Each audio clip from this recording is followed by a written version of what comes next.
Ashima, thank you so much for taking time out while we are looking at the 5-state assembly election results as well. The surging crude oil prices as well as the weak GDP data, that seems to be creating grounds for a stagflation scenario in India. Should we be worried? I think it's too early to get worried. We have to watch developments for some time, see if the rise in oil prices is going to be persistent.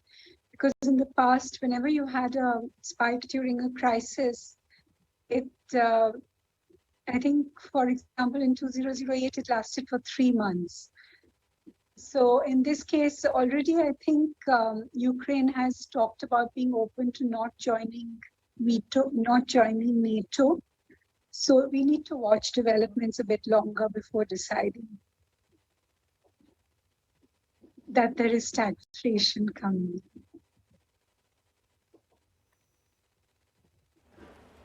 Sure. I think what gets tricky at this juncture is what kind of central bank action do you actually see at this juncture? I mean, will central bank raise rates in this environment, or will they focus on growth? I mean, will they tackle inflation or calm the economy? What do you think they're going to prioritize, even though the Fed dot plot does indicate that this could be the beginning of interest rate hikes? Right, but to the extent growth is affected, they would give a little more consideration to growth. But overall, since for the US specifically, inflation has been much above their target and seems to be somewhat persistent, they will raise rates to counter inflation. But the pace of rate hikes might be moderated in the current scenario.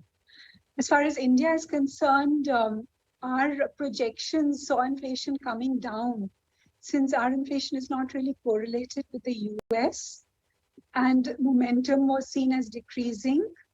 But now, because of the Ukraine issue and the oil price hikes, again, we have to see how persistent this is. The next month will be critical before the meeting in April. It will give us a sense of how long this issue is going to persist, and how the sanctions on Russia will pan out, how they will affect the oil market. Yeah, so we will watch this. And then we are in inflation targeting the earlier value for oil was about $80 in the simulations. But now, if it is going to be sustained much above this, that will affect the inflation projections and therefore the reaction.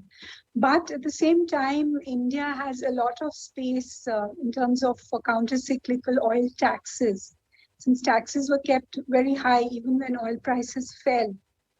So that is another thing we have to watch. What does the government do? If it's going to be a temporary spike, they might be able to absorb some of the rise and not pass on so much to consumers. So there are a lot of things we have to watch over the next month.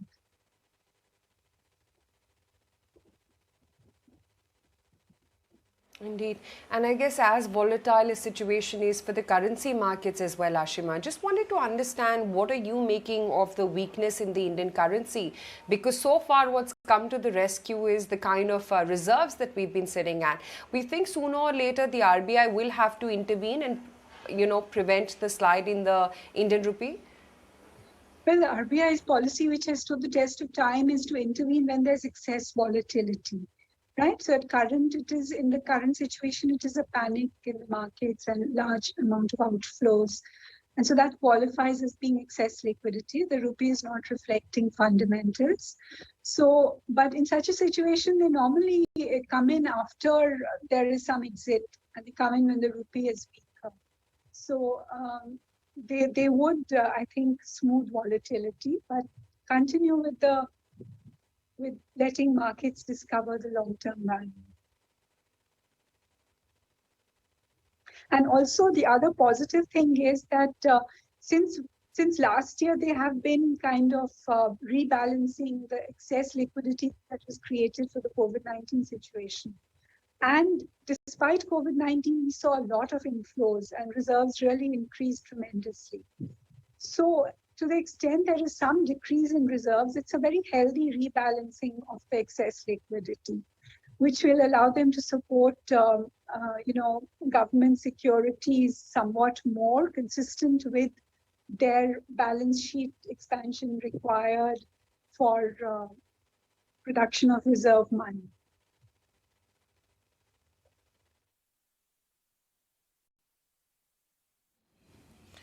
Good morning, Dr. Goyal. So just to cut the clutter, now we've been hearing so much about, and a lot of leading economists as well as experts saying that the Mehngai that we're seeing, the inflation we're seeing, the crude conundrum that we will have to deal with in India is going to be transitory in nature. But the fact is we've been hearing about inflation being transitory in nature even before the Russian-Ukrainian crisis. How do you see this panning out? Because inflation and what we're seeing with crude and the currency falling is all very, very bad news. So all this is very recent. So we have to watch this for some time to decide whether it's going to be persistent or not. Because under an inflation targeting regime, if there are supply side shocks, then you are expected to look through it if it is going to be transient. But if it's going to have persistent effects, then you have to react. And the first line of defense for this kind of supply side spike is fiscal. As I said, India has some room to absorb some of the oil price hike if it's going to be temporary through the adjustment of taxes. So we have to see if that happens. If it doesn't happen and there's a persistent spike in domestic oil prices, then the central bank, being an inflation targeting bank, will have to act.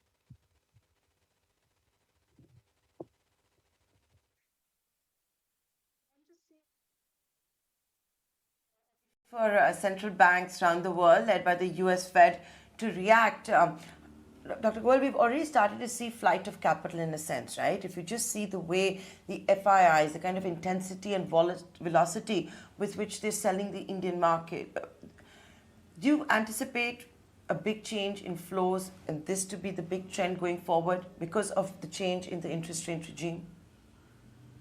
No, I don't think so, because we are not very highly exposed to interest-sensitive flows. It's just 2% of our domestic market. And equity also, you have domestic participation through mutual fund SIPs, which is coming in even as FPI lead. So the point is that, in the 70s when we were hit by oil shock, it hit us very badly, although it is much smaller than it is currently. But as you become a more sophisticated economy, there are some factors, which act in opposite direction. It's like you have a diversified portfolio, which allows you to absorb more shocks. For example, just today I was reading that Indian wheat exports are going to go up and the government subsidy on food will decrease, right? So even if they lose something on oil taxes, they will gain through that angle. And we'll see world markets adjust. Maybe more of Russian output will go to China, releasing some Saudi output to the rest of the world. Venezuela and Iran are likely to increase supplies. So whenever there's a sharp spike in oil prices, it does not last very long because other elements in the supply chain adjust. So we need to watch this space.